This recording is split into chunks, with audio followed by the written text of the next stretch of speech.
Hello नवीन, मैं तुरंत गांव आने के लिए निकल रहा हूँ, इसलिए तुम्हारे पास नहीं आ सकता। मैंने सोचा तुम्हें बता दूं, नहीं तो तुम मेरे आने का इंतजार करते रहोगे।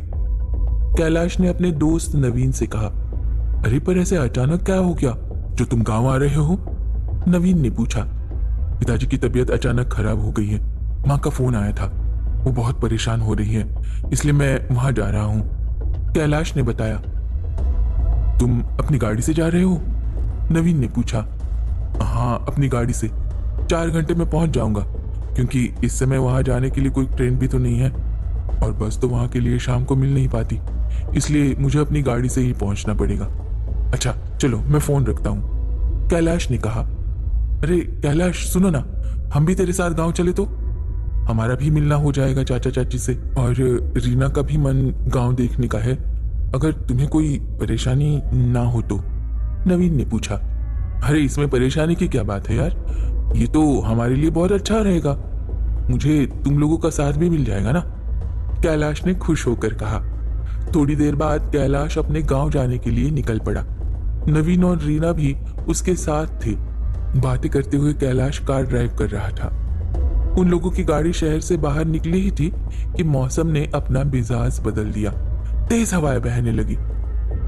आगे एक रेलवे क्रॉसिंग थी, वहां पटरी पर एक नील गाय कट गई थी, इसलिए रास्ता बंद था। वहां बहुत लंबा जाम लग चुका था। उसे देखकर कैलाश ने अपनी कार एक दूसरे रास्ते पर मोड़ दी। वो रास्ता थोड़ा पथरीला और संकरा था। उस रास्ते से कैलाश कभी नहीं जाता, क्योंकि उसकी माँ की सख्त हिदायत थी कि वो कभी भी इस रास्ते से होकर गांव ना आए। परंतु आज उसकी मजबूरी थी, क्योंकि मौसम खराब हो चुका था और गांव पहुंचना भी तो जरूरी था। इसलिए उसने अपनी माँ की बात को नजरअंदाज करने की जरूरत की। कार उस पथरीले रास्ते पर आगे बढ़ने लगी। तब कैलाश स्वयं से बात करने लगा। कैलाश ठाकुर, अगर माँ को पता चल गया ना कि तुम इस रास्ते से घर आए हो, तो आज तो तुम्हारी खैर नहीं, तुम्हें तो माँ के कोप का भाजन पड़ना ही पड़ेगा। क्या खुद से ही बातें किए जा रहे हो? बावला व्यक्ति खुद ही बड़बड़ाता रहता है ना? नवीन ने हंसते हुए पूछा। अरे यार, मैं खुद से नहीं बड़बड़ा रहा हूँ, भगवान से प्रार्थना कर रहा हूँ कि वो मुझे माँ के क्रोध से बचा ले, कैलाश ने गंभीर लहजे में कहा। अच्छा चाची जी अभी भी तुझे डांटती है? हाँ नवीन ने हंसते हुए पूछा। डांट?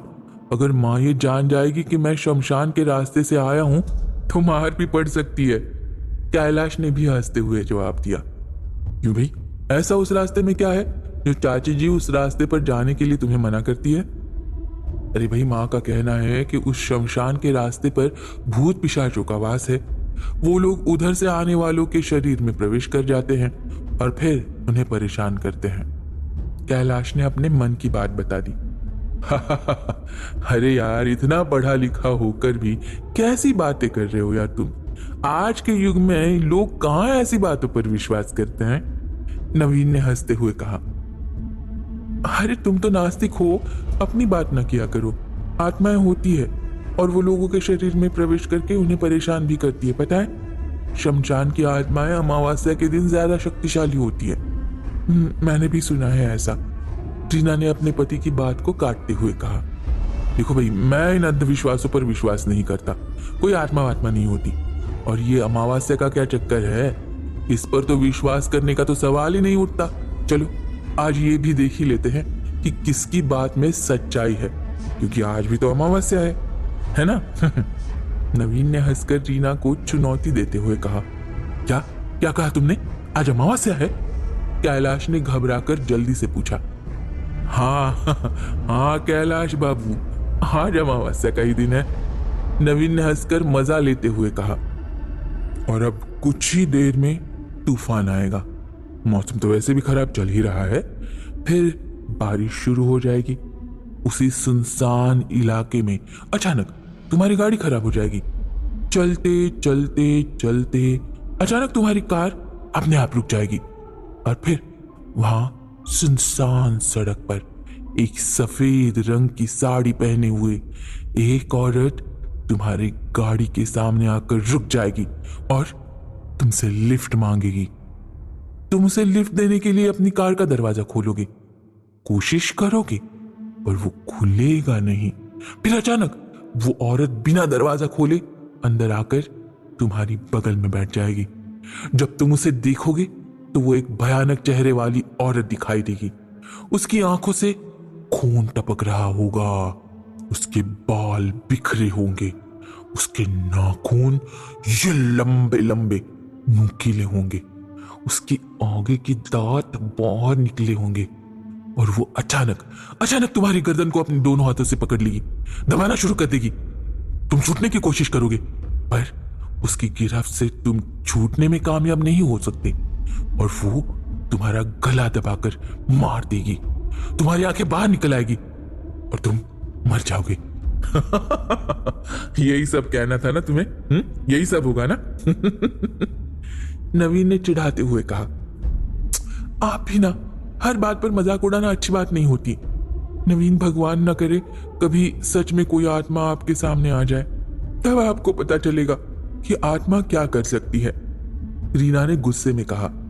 अच्छा बाबा, मुझे माफ कर दो, अब आगे से कोई बात नहीं करूंगा, कान पकड़ता हूं, लो। नवीन ने अपना कान पकड़ते हुए मासूमियत से कहा। नवीन का चेहरा देखकर रीना खिलखिलाकर हंसने लगी।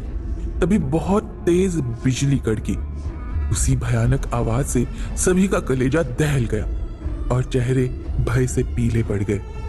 दिसंबर के महीने में बारिश का मौसम बड़ा अजीब लग रहा है। सर्दी भी कितनी बढ़ गई है।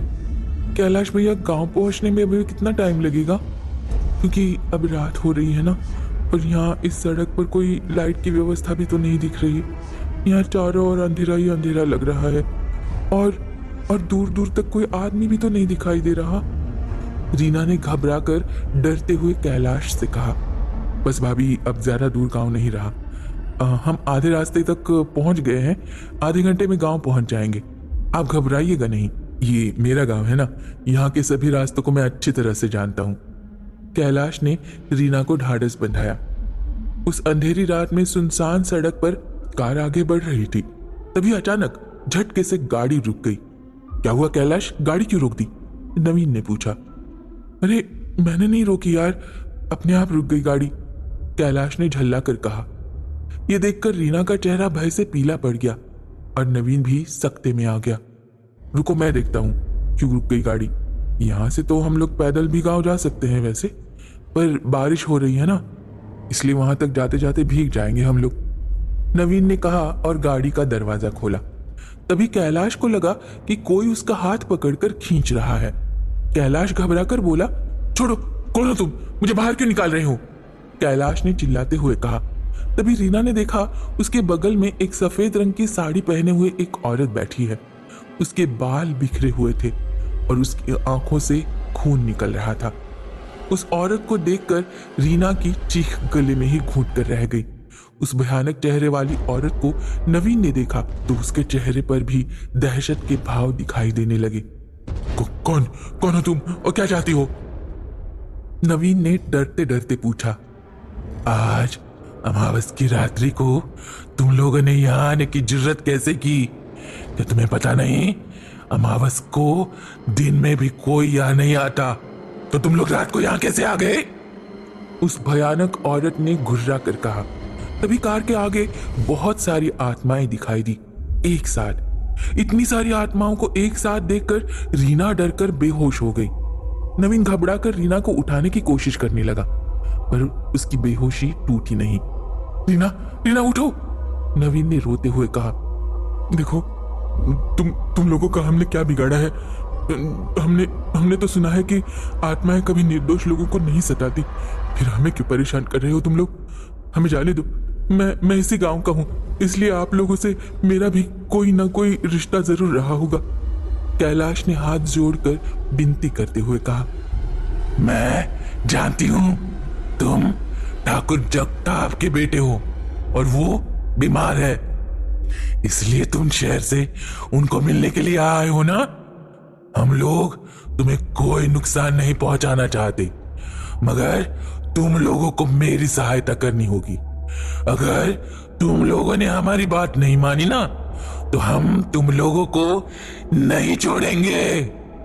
उस भयानक चेहरे वाली औरत ने घूरते हुए कहा, हमें क्या करना होगा?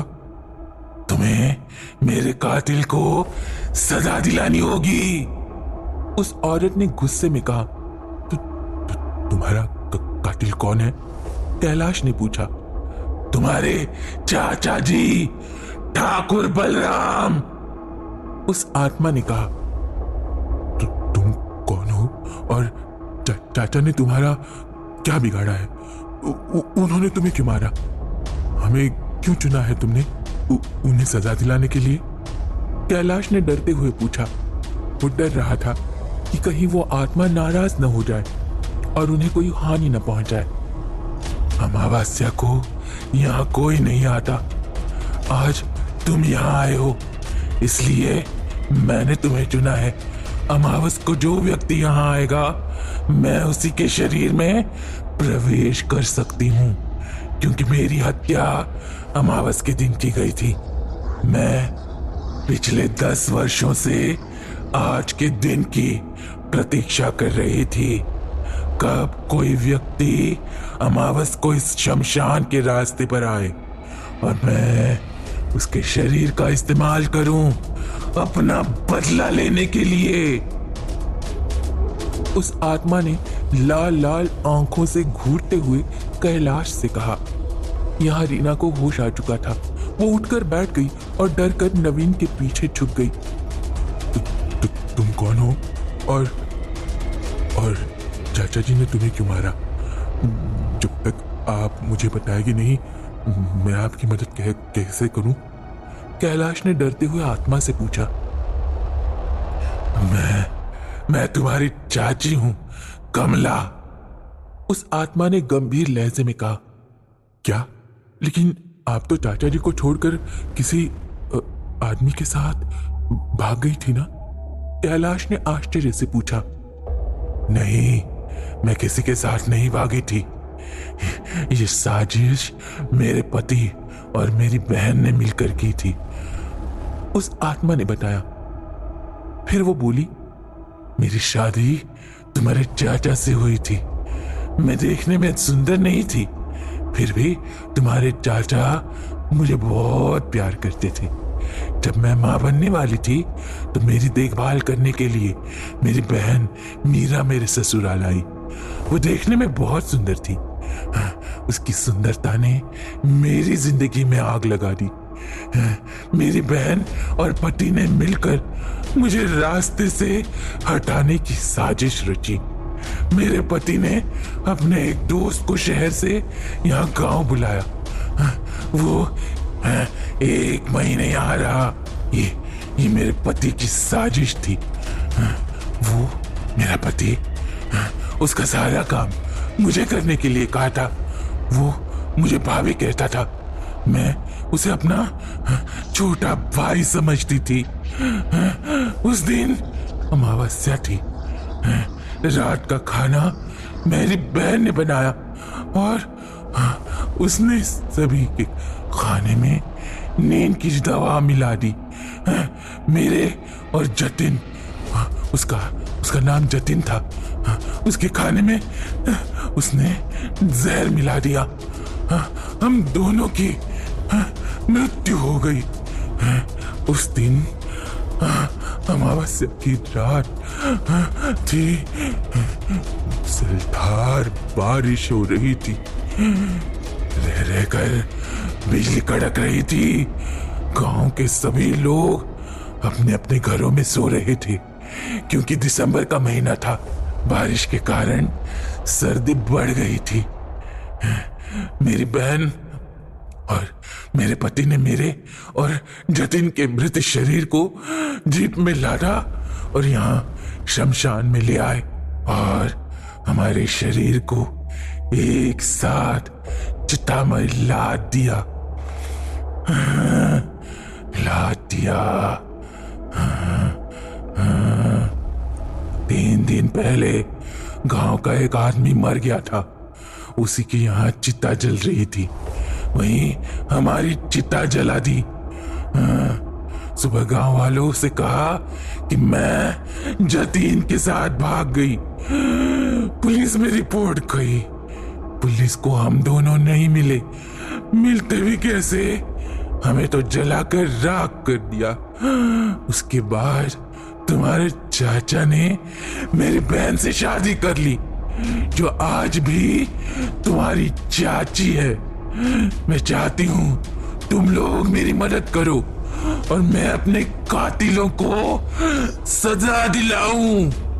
कमला की आत्मा ने कहा, लेकिन हम कोई सबूत तो नहीं ले जा सकते ना पुलिस के पास, तो पुलिस उन्हें कैसे पकड़ेगी? नवीन ने पूछा। मैं रीना के शरीर में प्रवेश कर जाऊंगी, उन्हें इतना डराऊंगी कि वो दोनों खुद अपना जुर्म कबूल कर देंगे। लेकिन उसके लिए मुझे एक शरीर चाहिए। क्या तुम लोग मेरी मदद करोगे? कमला की आत्मा ने पूछा। हमें तो मजबूरन आपकी मदद करनी ही पड़ेगी ना।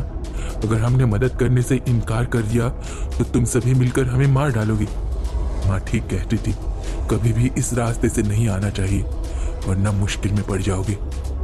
मैंने माँ की बात नहीं मानी, आज वही हुआ।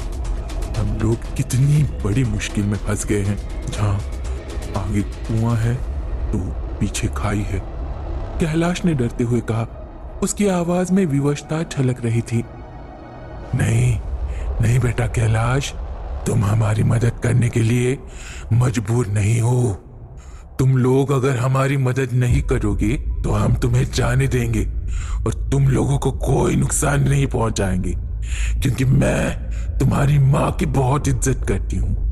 वो बहुत अच्छी औरत है।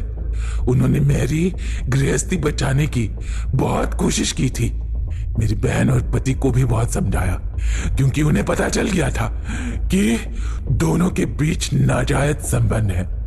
पर वो दोनों मुझे और जतीन को मार भी सकते हैं, इसका उन्हें विश्वास ही नहीं था। इसलिए मेरे जाने के बाद उन्हें शक नहीं हुआ कि मेरी हत्या भी की जा सकती है। उन्होंने ये सोचा कि मैंने भी अपनी पति की बेवफाई का बदला बेवफाई से ही लिया है। तुम उस देवी के बेटे हो, मैं तुम्हारे साथ बुरा नहीं कर सकती, नहीं कर सकती। कमला की आत्मा ने दुखी होकर कहा, कैलाश ये हमें जाने के लिए कह रही है तो चलो, यहाँ रुकने की अब क्या जरूरत है? नवीन ने जल्दी से कहा। नहीं कैलाश भैया, मैं कमला जी की मदद जरूर करूंगी, क्योंकि मैं भी तो एक औरत हूँ और इसकी पीड़ा मैं समझ सकती हूँ। अगर मेरी वजह से कोई अपराधी सलाखों के पीछे चला जाए तो मैं मदद करने के लिए बिल्कुल तैयार हूँ। शायद मेरा ऐसा करने से कमला जी की आत्मा को शांति मिल जाए और वो इस प्रेत योनि से मुक्त हो जाए। मैं तैयार हूँ, रीना ने गंभीर लहजे में कहा। उसके चेहरे पर दृढ़ता दिखाई दे रही थी। रीना की बात सुनकर कमला की आत्मा की आंखों से खून की जगह आंसू निकलने लगे।